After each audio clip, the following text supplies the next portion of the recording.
Um, Hello, everyone. Welcome to today's temporal graph reading group. Um, and oh, gallery. And we are very excited to have Qian Ma and Jingzhe Liu here today, who will be presenting their recent works. Um, so the first work will be towards neural scaling laws on graphs, which was published at Log 2024. And the second work will be do neural scaling law exist on graph self-supervised learning, also at Log 2024. Um, and I will now go to the speaker introduction. So Jingzhe Liu is a second-year PhD student at Michigan State University, supervised by Dr. Jiliang Tang. And before that, he got his bachelor degree from Shanghai Jiao Tong University. His research interests focus on applying cutting-edge AI techniques to understand and learn the knowledge in complex networks.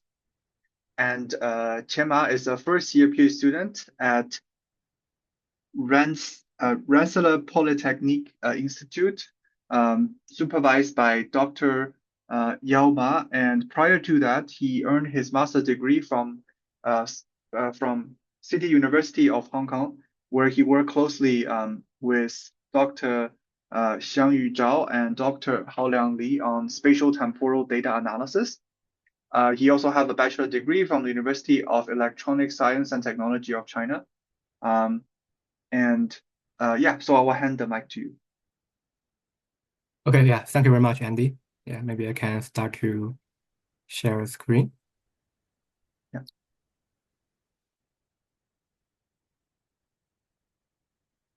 And Okay. one last question, do you prefer us to ask question in between the slides or at the end of the talk?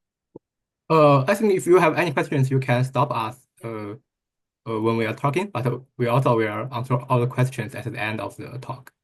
Okay, Yeah, sure. thank you. Yeah, feel free to stop us if you have any questions. Okay, yeah, I will begin first. Yeah, good morning, everyone. I'm Jingzhe Liu, and it's a great honor for me and Qian to be here to share our recent works.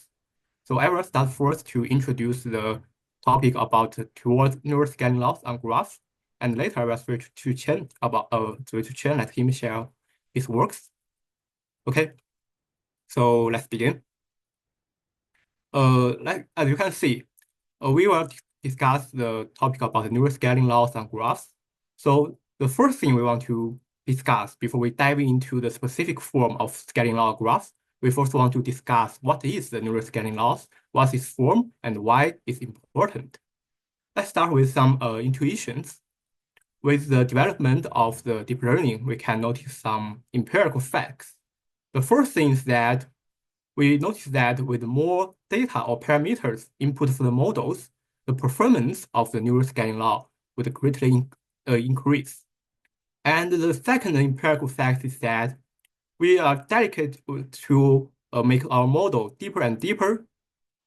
And with our models become deeper and larger, we need to much more data sets are required during the training process to help our model or to keep them having the performance increase. And these are the empirical facts for us that motivate us to build this neural scaling laws. And the neural scaling law is just like us to move from this kind of empirical facts to a qualitative law. That is make us to answer the question is, what's the relation between the data sets or the model set and the performance gain of our model? That's the question our neural scaling law want to answer. Okay, so specifically, the neural scaling laws, they establish or they formulate a mathematical equation to describe the scaling behaviors of our deep learning models. As you can see in this equation below here, it describes how the model performance will change when we increase the dataset set or the model set. And for this mathematical equation, you can see it has a power law form. It's meaning that our model performance changes at the power of x. Here, x could be the dataset size or the model size. Let's take a closer look at this equation. at the left side of the equation, we have our L. So you can understand this L from two perspectives. You can see it as the loss decreases, meaning that when we increase the dataset size or the model size, or test loss of the model would decreases. And on the other hand, you can just understand it as when we increase the dataset size or the model size, the model performance would increase. And on the right side, the variable in this equation set or the model side. And last, we have our three empirical coefficients, which is alpha, beta, and E. So they are just empirical coefficients, which should be determined when we have the empirical values about the model performance and the data set or the model sets. Okay, so let's see, visualize our equations from based on two figures. You can see we still have our basic scalar equations on the above, and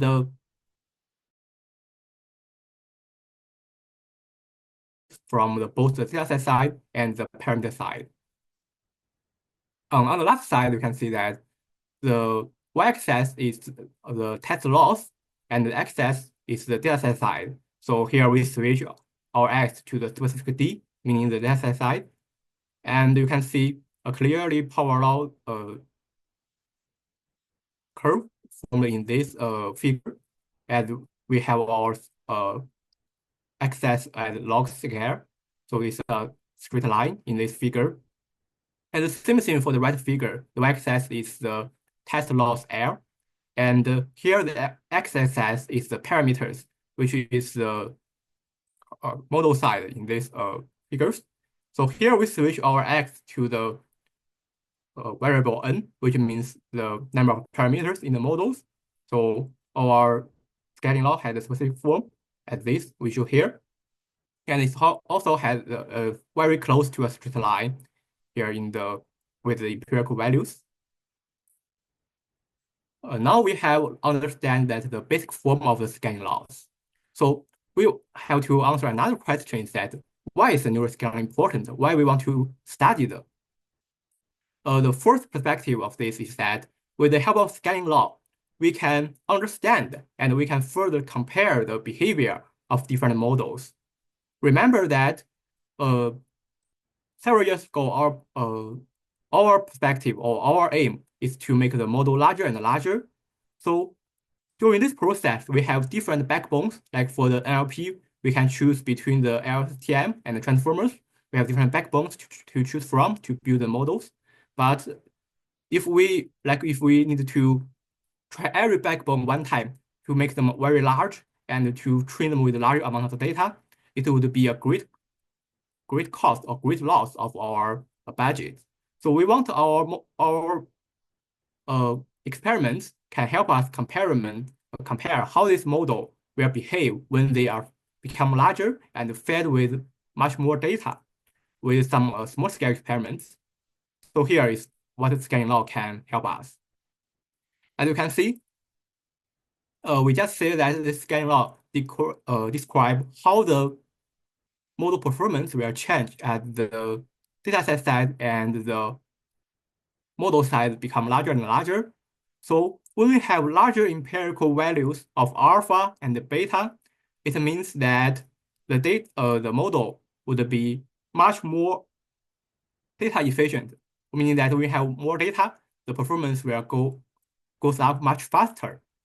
And with this understanding, we can do some small scale experiments to first fit to find out the empirical values of alpha and beta for different kind of models.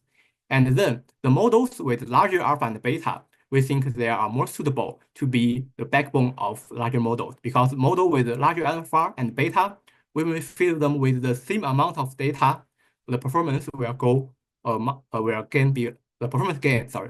gains will be much larger.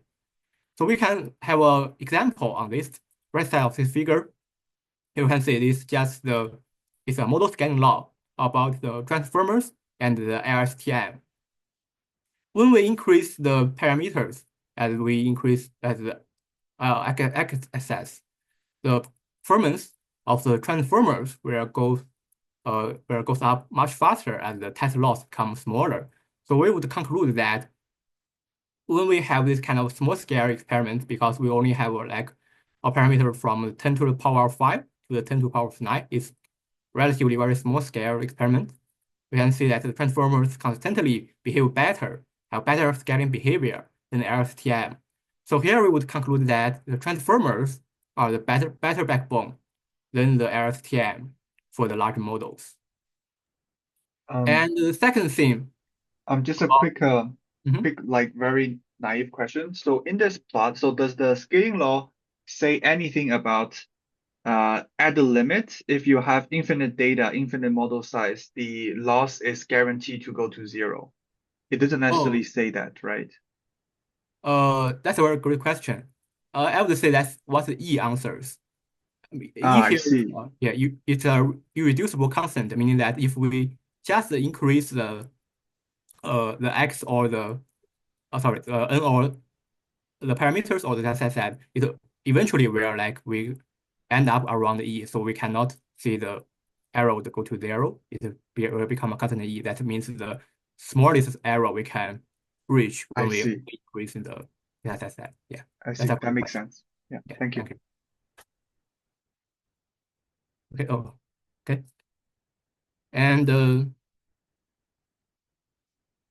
another answer why the neuroscaling is important is that it can guide in the training of large models. As I just explained, we want for the training of large models, for the one time of training, we need to put in many costs, like to run the GPU or to collect the data. So we will very likely to know how about like we have a certain amount of budget, we put our budget to train the large models, what will our return or what will the performance gain will be.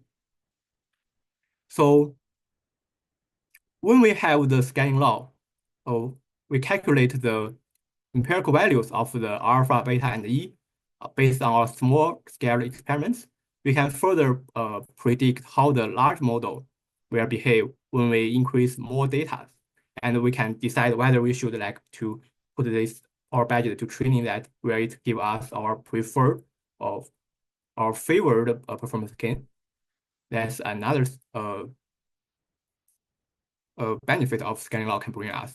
As you can see in the figure here, we have a different color here, indicate the different number of parameters, and the y-axis is still the loss. The x-axis is the number of data set. As you can see, when we only increase the number of parameters, they will eventually the gain will become smaller and smaller. And if we also increase the number of, if we also increase the number of the tokens in the data set, the E, which I just explained here, will become smaller and smaller, meaning that we will eventually get a much better performance.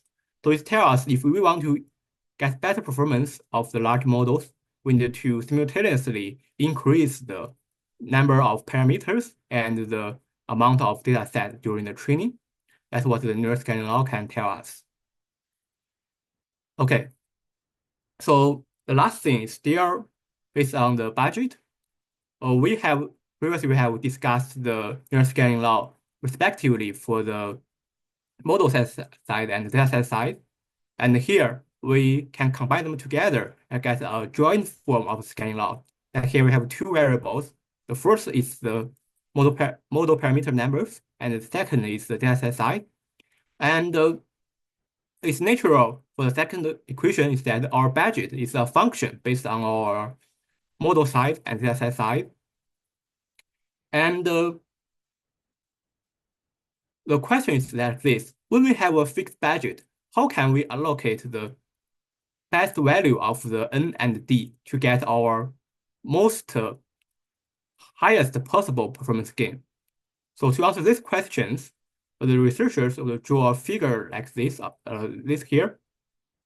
Like for each time we have a different amount of our total budget, and the right side, the x-axis is the parameter numbers, and the different color means the different parameters, and the x-axis is the training loss. So when we have a fixed number of budget, we just would to find the curves with the lowest minimum values. That means the desired performance we can achieve with the fixed amount of our budget. That's also the neural scaling law can help us, like to allocate the best distribution of our when we have the fixed budget and how to vary the number of parameters and data set to get our desired performance, model performance. Okay, so all about here, we just discussed the general neural scaling laws. Now let's dive into the specific form of the graph scaling laws. So we have seen that the neural scaling laws for NLP and CV, they have all been well established and fully explored. But for our graph learning domain, the graph scaling laws still remain largely unexplored.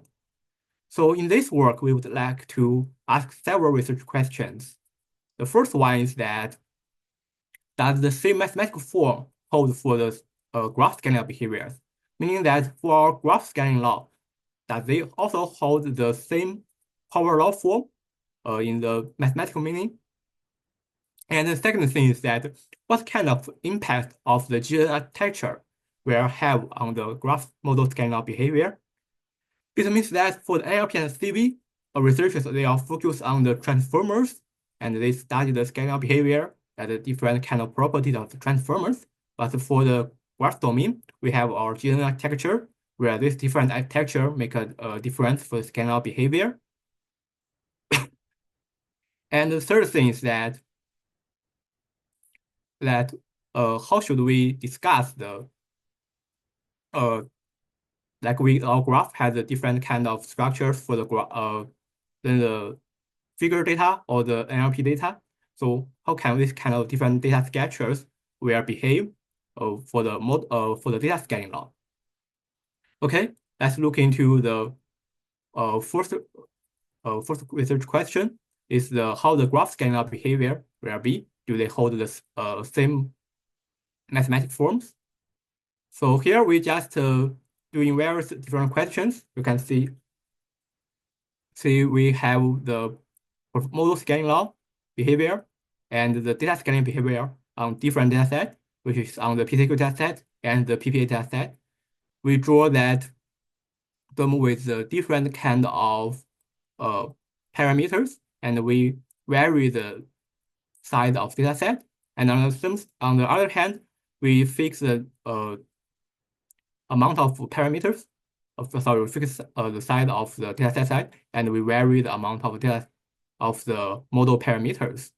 So as you can see, for all the experiments, they have shown very clear power law behavior that we also use our previous equations to fit these curves, and they give very high R-squared values, meaning that they follow very closely with this kind of the same scaling law equations from the NLP domain.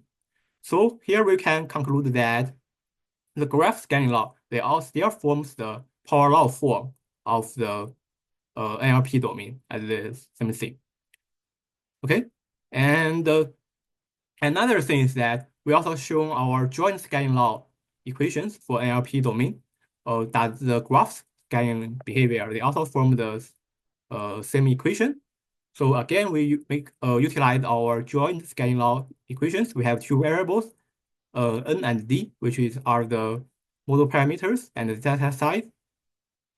So here we draw the surface of this kind of equations, and we still have very high R-squared values, meaning that for the joint scaling law behavior, the graph deep learning, they still follows the same power law as the NLP domain and the CV domain. Okay, that's the first questions we have answered, and we found that generally speaking, the graph domain, they follow the same form of scaling law as researchers previously discovered.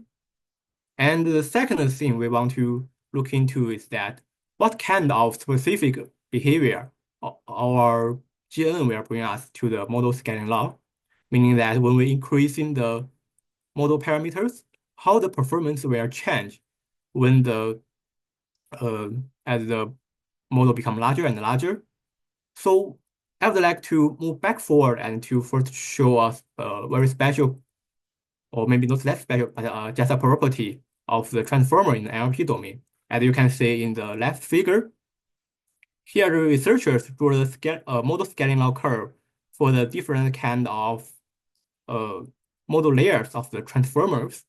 And you can see, except the one layer transformers, all other transformers with different layers, they have the very similar or more like to be the same scaling law behavior, meaning that their scaling law curves, they almost overlap with each other. So we would conclude that in the NLP domain, that the transformers with different kind of number of layers, they tend to have the same scaling law behavior. But we tried this on the deep graph learning, and we can find it's not the case in the graph domain. As you can see, it's what we show in the right side of this slide. We have tried kind of different kind of GN structures, and we have like for both GCN and GIN. We also tried the graph transformer for SAT and graph GPS. We also do the same thing, that we increase the number of parameters for these 4 experiments and measure the accuracy, which is the model performance here. And we have tried different number of layers, meaning that we have tried number of layers for 3, 4, 5. And you can see no matter for the GCN, GIN, SAT, or graph GPS, they all have like a very different kind of scaling behavior, meaning that their scaling curve, they do not overlap each other. So this gives us a surprise, and maybe we can draw a conclusion that we have a layer difference for the graph learning domain or for the deep graph models, which is very different from the transformers in the NLP domain. And what this can tell us? So for the NLP domain, researchers, if they want to find the scaling law curve of a specific transformer model, they do not need to care about how many layers they use for this transformer. They just can random pick one from just not one layer. They can just random pick one and draw scaling law curve. And this applies to all different kinds of layers. But for the graph domain, we have to try like different layers that to decide what is the best backbone for our given task in this in the certain situation. That's maybe it's not a good news for the graph domain, but that's what we found. Okay, so one further step is that we are looking into why this phenomenon will occur. So we do some ablation studies, as you can see in the red figures. The first ablation study is that we fix the number of feed-forward layers in our GCN, and we just change the aggregate non-parametric aggregation layers. And you can see when we change the aggregation layers, the scaling law curve still do not overlap, unless it still have different model scaling behaviors. So as we remember, maybe we are familiar with that the number of aggregation layers, they are related to the over-smoothing problems. So here maybe that the kind of special properties of GNN, the different scaling behavior with layer difference, they may be also related to the over-smoothing problem in the graph learning domain. But on the other side, we also fix the number of aggregation layers and only change the number of feed-forward layers from 3 to 5. And we still have the different kind of different model scaling behavior for different of layers. So maybe we would say that the oversmoothing problem is not the only reason for this kind of phenomenon. And the deeper answer is still waiting us for further explorations. Okay, and another topic we look into is the data scaling law. We tend to find a proper data metric for the graph. So this seems not to be the data metric problem. it seems not to be a issue for the CV or NLP domain because their metrics they are very natural. Because they have for CV they can just take the figures as the metric, and for NLP they just take tokens as the data metric.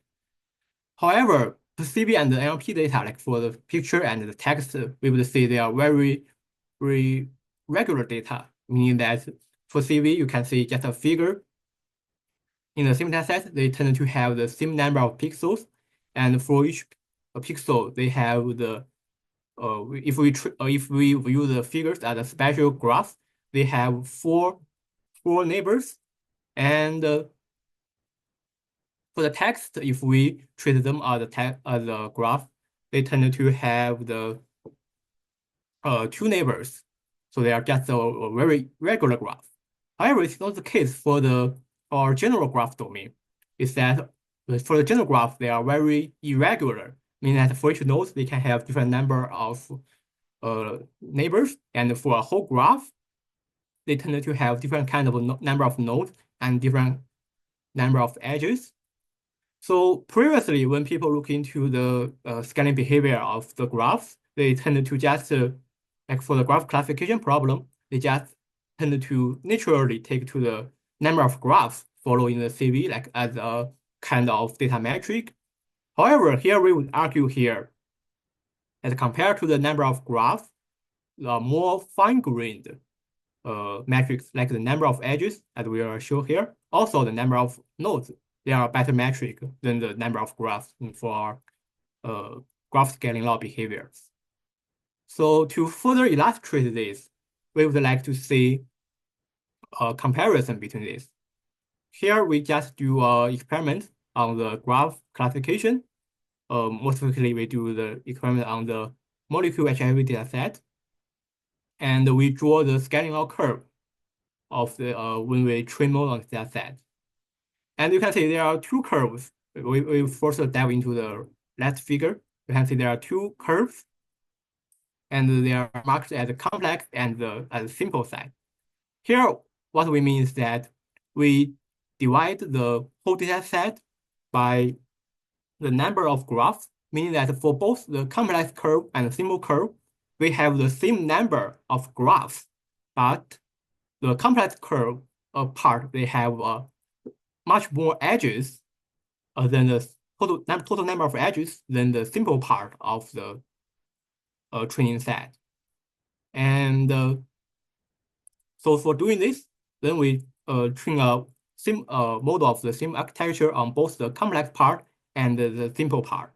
As you can see, these two, if the graph number of graphs, they are good metrics, the complex part and the simple part, they should contain the same amount of information because they have the same number of graphs. Since they have the same amount of data or same amount of information, when we train a model of the same architecture on the two parts, the model scaling curve, they would tend to overlap with each other. That's the ideal case. However, we found that when we train the same model of same architecture, the scaling law curve, they do not overlap each other, meaning that if we divided the data set by the number of graphs, and they will cause our two sub data sets, they have the different amount of information. But on the other hand, as you can see in the right figure, if we divide the data set of the number of edges, again, we have a complex part and simple part. The difference is that at this time, the two parts, they have the same number of edges, but the different amount of the graphs. So the complex part will have more graphs, large number of graphs than the simple part. However, for this time, we would see that the model scaling curve overlap each other, meaning that two subsets, they contain the same number of edges. They tend to contain similar amount of information rather than the two parts with the same number of graphs but a different number of edges. That shows us that actually the amount of information for a graph model is actually can be more accurate by measured by the number of edges than the number of graphs. So here we just prove our point that a more fine-grained metric which is the number of edges in our case, can behave as a better metric than the number of graphs which people in the past usually used naturally. Just a quick question. So what do you define as complex and what do you define as simple here? Okay, yeah. These two have two different meanings for the two figures. On the left figure, the complex meaning have a more number of edges than the simple part, but both two parts they have the same number of graphs. And on the right figures, the complex part and the simple part they have the same amount of edges, but the complex part they have more number of graphs than the simple part. Wait, the complex has more graphs than the simple. Yeah, yes, for the right. And for the left, the complex has more edges than the simple. Okay, and the test set is the same. Yes, yes. So could it just mean that the information you learn from the complex partition aligns better with the test set? Uh, Actually, we do not compare what the complex or the simple part which performance is better. We just want to look into the whether they are model scaling occur, whether they would overlap, whether they would have I the see, I see. yeah, Okay. All right. yeah. Thanks. Thank you. Okay, yes, and another benefit that use the number of edges as metric could bring us is that we can unify the three general tasks in the graph learning domain, namely the graph classification, node classification, and the link prediction. Firstly, we have show our user number of edges could bring good scaling behavior on the graph classification tasks. Here we continue to show that user number of edges could have the good fit on the node classification and link prediction task, as you can see here in the experiments. The first row is the experiments on the node classification, and the second row is the scaling law behaviors on the link prediction problems.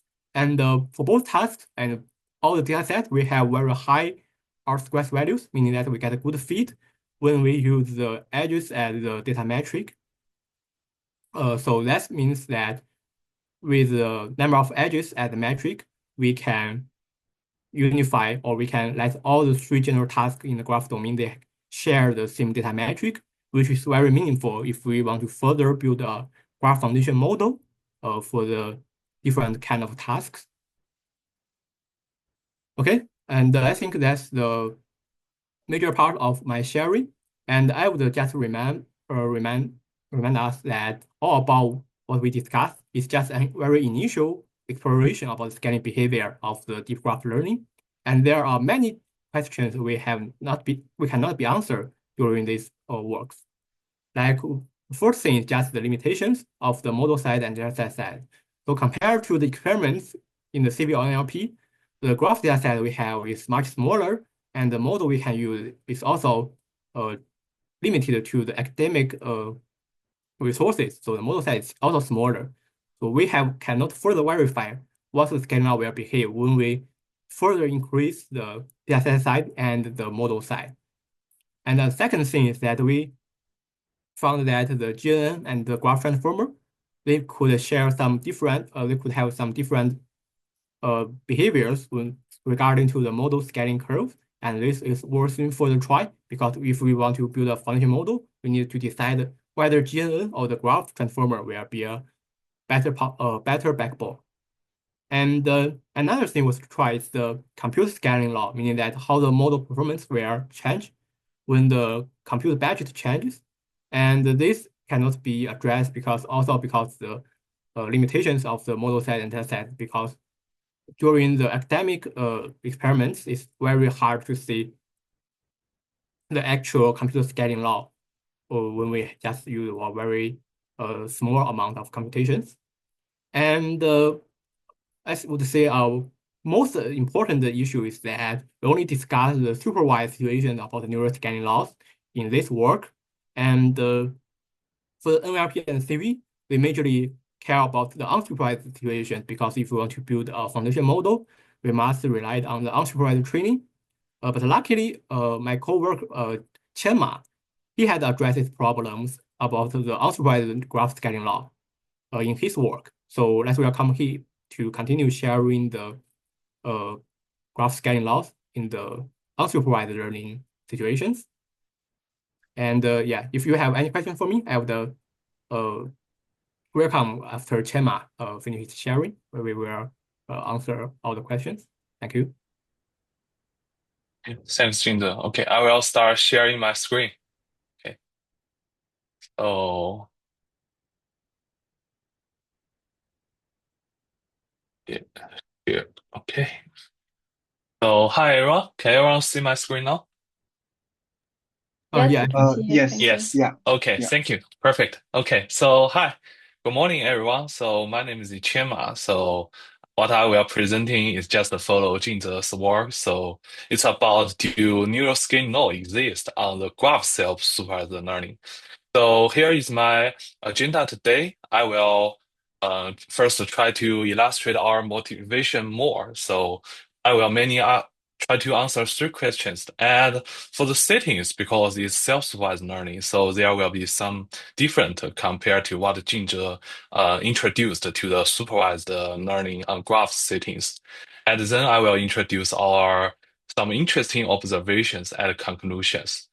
So first about the motivation. In fact, our vision to examine the existence of neural scaling law on the graph self-supervised learning is that we want to try to build the foundation model for the graph. So I will also introduce the concept about the foundation model later. So I will try to answer three questions. So, first is about the relationship of self-supervised learning and their success in the foundation model in the CV and NLP. So here I will also introduce some concepts that also exist in the graph self-supervised learning. And the second question is that why we think the supervised learning and the neural scaling law, they are important to build the foundation model also in graph. And the last question is that how we can verify the neural scaling laws on the graph SSL method. Yes. Okay, so first I will introduce about the foundation model in the CV and NLP era. So first, when we are trying to introducing the foundation model, there will be some special characteristics about them.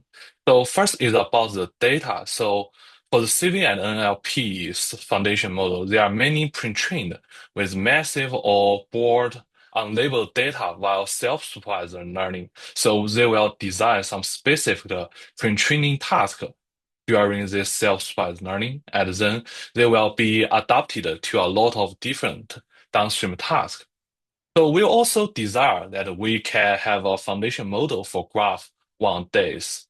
So for my answer to the first question about the role of self-supervised play in building a foundation model, they are the self-supervised learning. They are trying to leverage the informative pattern from the unlabeled data while self-supervised learning. So here's an informative pattern or intrinsic pattern is somehow a very high level concept, and this is the objective that the model want to learn during the pre-training. So I will give some examples in computer vision. So this example is also related to the contrastive learning paradigm.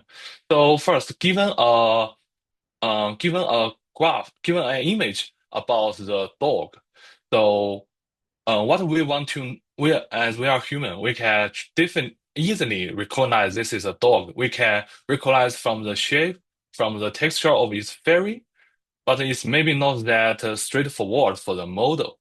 So, so what about the pattern here? So, a very important concept is that we want to build the positive and negative pairs. So for the positive pairs.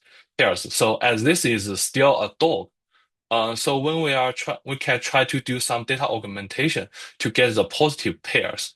So this means that if we do some cork, do some rotate, and do some cutout, it's still a dog, right? So when we are doing the self-supervised learning, the objective is that we want to maximize the agreement or make the embedding of these positive pairs as close as possible.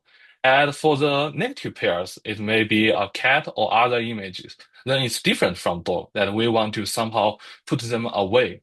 And what we desire is that the model can learn some intrinsic pattern during this process, during this self-supervised learning process, to make it adapt to a lot of different downstream tasks.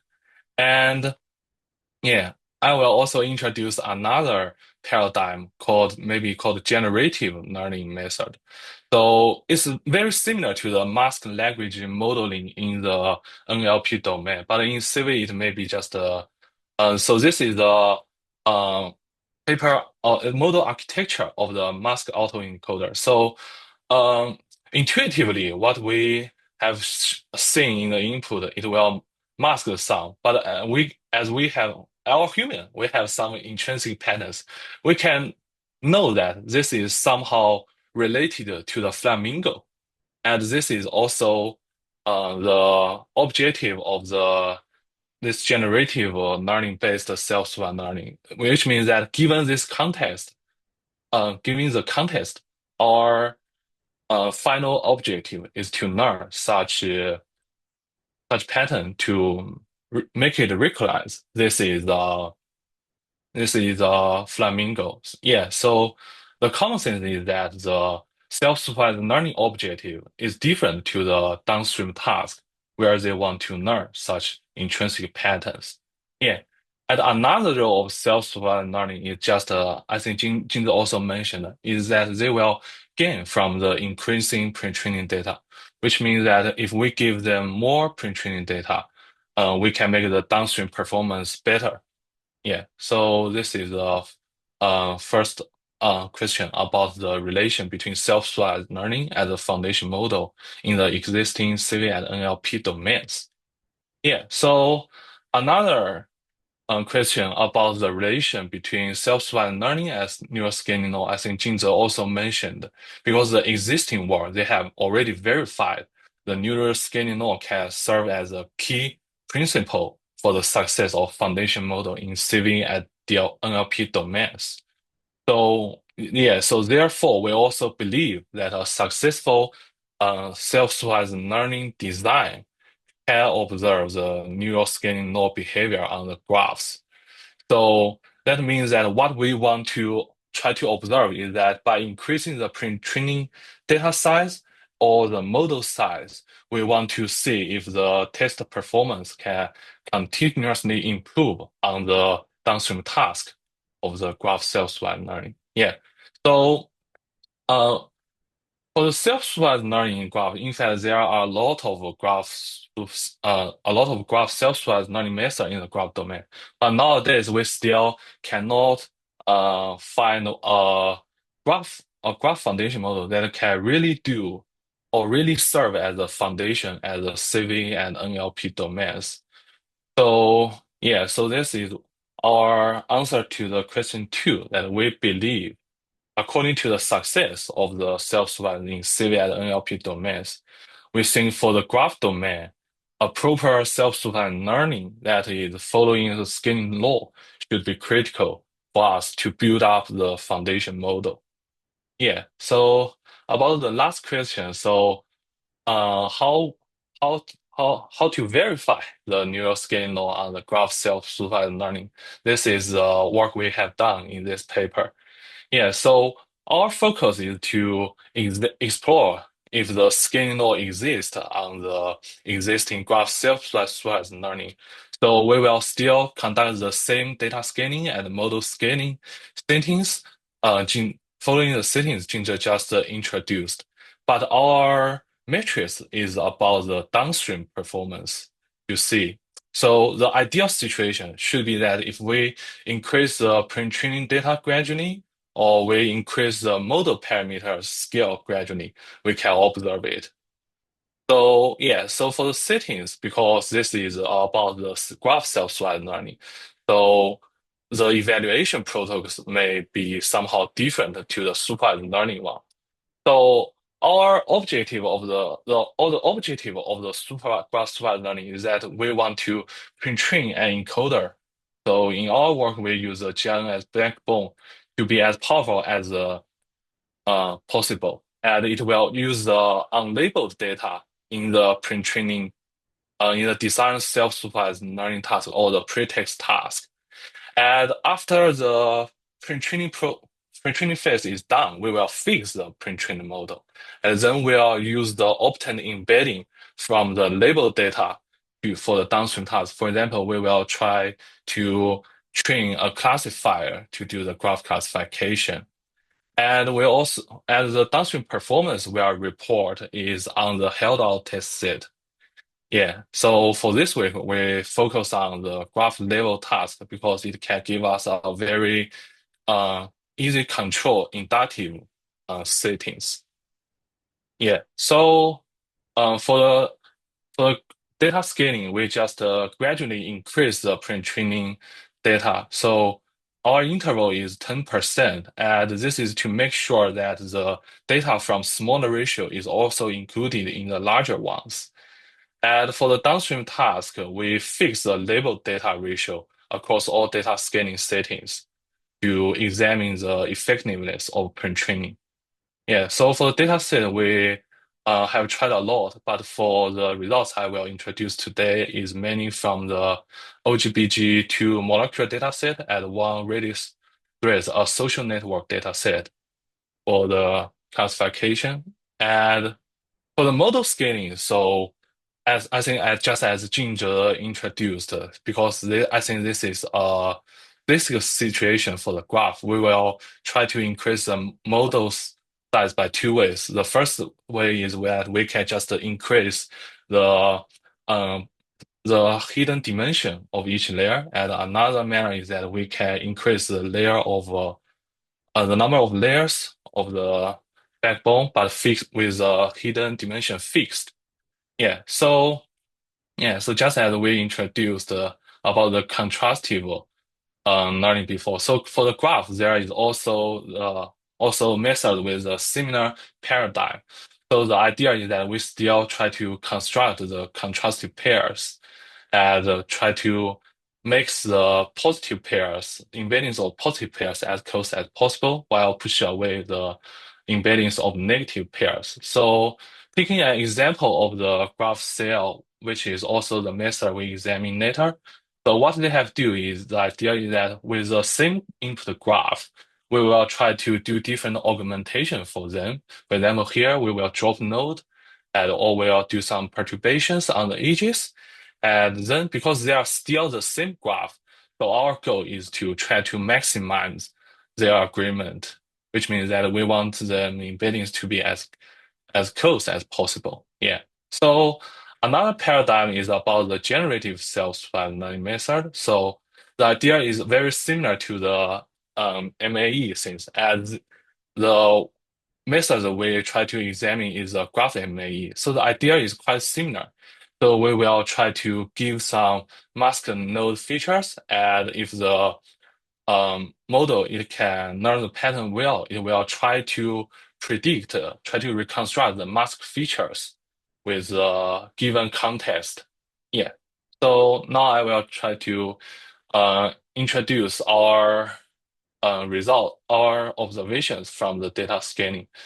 So yeah, so the settings is quite similar to Jingzhe's work, and we just report the downstream performance of different graphs supervised super learning across data set, and we group them by data sets, and we also try to use the R2 value to examine the fitting quality of the scaling node in the power node form. Yeah. So our first observation is that very surprising. So with gradually scale up pre-training data, there is no obvious scaling effect can be observed from the downstream performance. So here is our results. So for the y-axis, it's downstream performance on different data set. And for the x-axis, just as Jingzhe introduced, we also try to examine the data amount by the number of graphs, number of edges, and of number of nodes. And because when we are doing the data split, we already try to randomly get the sequence, and then we fix the sequence to get the split. So the number of nodes and number of edges are very uniform according different data scaling settings. So what we can observe is that uh, there is no expected scaling effect we desire. So which means that we increase the number of data for pre-training. The downstream performance didn't scale up as expected, while they just somehow hold or didn't increase as expected. So yeah, so this phenomenon also holds for other different data sets.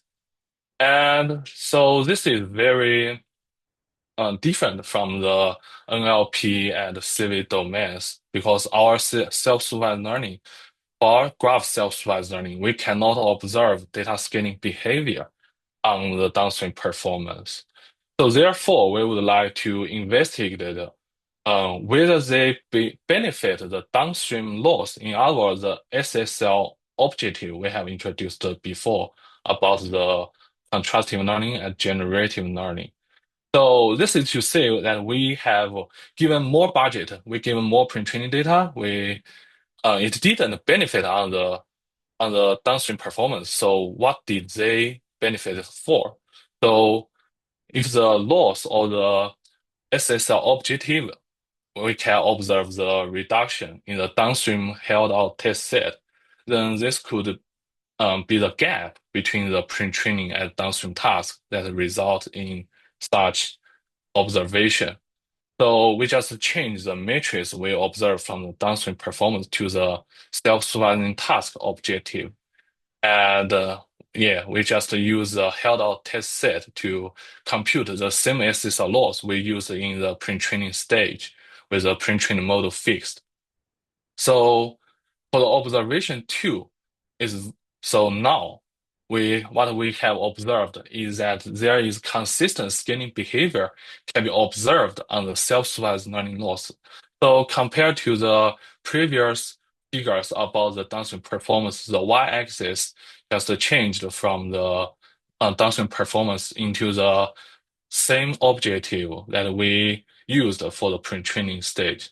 So which means that we increased the pre-training data, but it did not something can be generalized into the held out test set, but it's still only related to the self-supervised learning objective.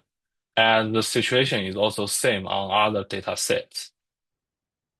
So what we have observed now as a conclusion for the data scaling is that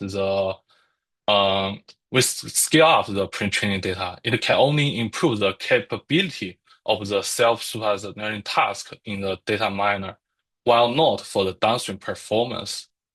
So our conclusion is that it's still the gap between the self-supervised learning task and the downstream performance. Yeah. So that's our conclusion for the data scaling. Then what about the model scaling? So just as we introduced, we got two manner to scale up the model by increasing the hidden dimension or increasing the number of layers.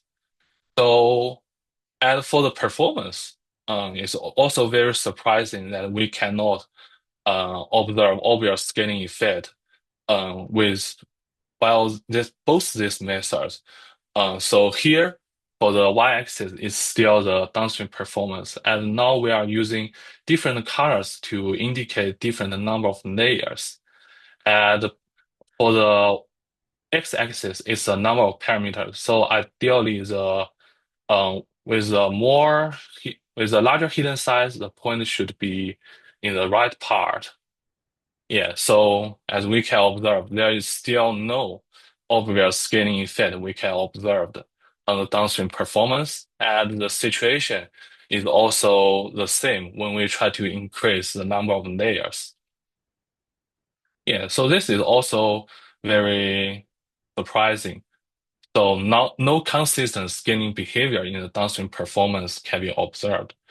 So that's very naturally, we still try to conduct further investigation on the self-supervised learning objective.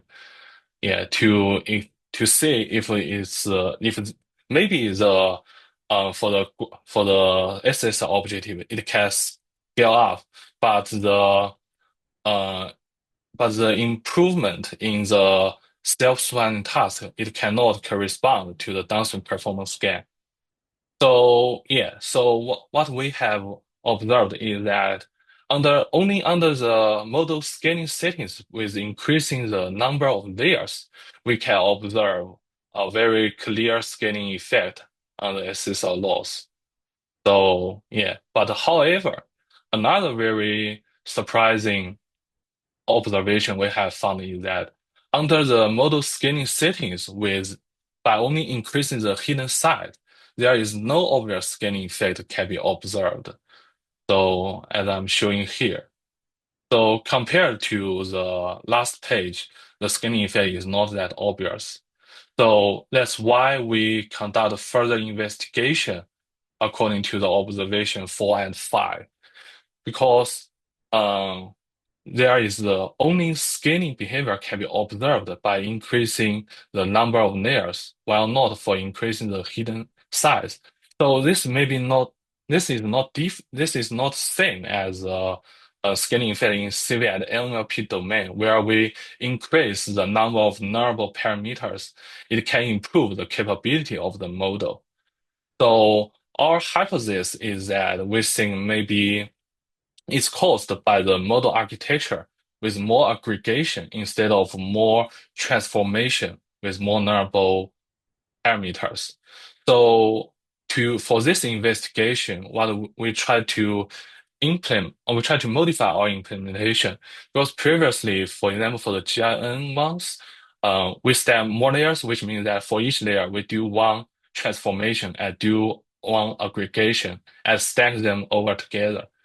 So now we want to control or decouple the transformation and aggregation. So now we just only do one transformation before the aggregation instead of mixing them. So yeah, so for our investigation, we just do one transformation, and the following ones are only do aggregation. And for the results of the decoupling, as we are only do one transformation and following pure multiple aggregations, our observation is that we can achieve almost the same results on the SSR loss compared to the original infograph using the giant, using the N combine the N transformation and N aggregation together. But now for our modified implementation, we just do one transformation following multiple aggregations, and we can have the curves almost overlap, and it can still exhibit the obvious scaling behavior on the SSR loss. So from this decoupling, what we have found is that the key factor would just be increasing of the key factor we observed the scaling effect on the SSR loss by increasing the layers. It may be just caused by more aggregations. So it's the characteristic of the model architecture itself instead of the capability got improved by more learnable parameters. Yeah, so for the conclusion of our all observations, we can make the conclusion that there is no scaling behavior can be observed from the downstream performance, but we can observe the scaling behavior on the SSR loss or the objective of the SSR task. And therefore, we believe that the SSL task itself and also the component design should be considered as a key factor for the future graph foundation model design, because we still need to try to address the gap between SSL task and the downstream task we have observed before, and our also our observed scaling behavior uh, on the under the model scaling settings by increasing the layers is also mainly from the aggregation instead of the improved scalability of the nullable parameters, yeah, from the model itself. So which means that we should also carefully think about the component design, about the architecture in the future. Yeah, okay. I think that's all from my side. Thank you. So any Yeah. questions? Yeah, Yeah. thank you. So feel free to ask your question now, and then also we are at the end of the hour, so we are Yeah. at the end of the scheduled time. So yeah, so I do have questions from my end, but if you need to leave, like feel free to go as well. So I have a quick question. So I feel like it's the gap between the downstream performance and the pre-training is not Yeah. too surprising to me because the pre-training task is just learning the graph structure itself, right? It's just learning to reconstruct the graph, basically. Yeah. Or You are not really, perturbing the because graph. yeah, Yeah. because I think what you are referring to reconstruct. So for this one, graph MAE is somehow quite easy. So what it need to reconstruct is about the masked features of the nodes. Mm-hmm. I mean, the sufficient context. And we Right, also right. find that in our, well, I didn't put it in our presentation, but in our paper, we still find that this is task is maybe too easy, that for sometimes it cannot even scale up. For example, in the molecular graph, so there are a lot of carbons. So maybe it's Yeah, that you just directly predict, oh, it's just a carbon. You can achieve satisfactory performance for this little task. So right. I think this is what you mentioned, quite easy. But for the contrastive learning, so Yeah. yeah, for the contrastive learning, so I think maybe it's the intrinsic patterns of graph maybe not that as natural as computer vision or NLP. So Because this yeah, here, it's different from NLP, right? So trying to do yeah, this is similar for what people try to do with like vision and like self-supervised learning by perturbing the images and so on. But I think on graph, it's separate because the task you are doing on the graph, like for example, for the molecule ones, might not be related to directly to your understanding of the structure of the graph because it might be related to how you can combine different features across your neighbors from the graph, like in an effective way in order to do the downstream task. So, yeah, so that's I right. agree that there's a disconnect, uh, but I feel like what could be interesting is so I assume for your downstream task you freeze the weight from the pre-trained GNN, right? Yes. And that's So the existing evaluation protocol for so if you all of test this. Yeah. the downstream performance, but you allows unfreezing the GNN performance, I believe there might be potential that the larger size pre-trained model might give you better performance, even with the same amount of downstream data points you are using. Yeah, that's cool. Because then the GNN can learn to connect the graph structure feature which it learns with the task feature that it needs to do better on the task uh, by just allowing it to unfreeze.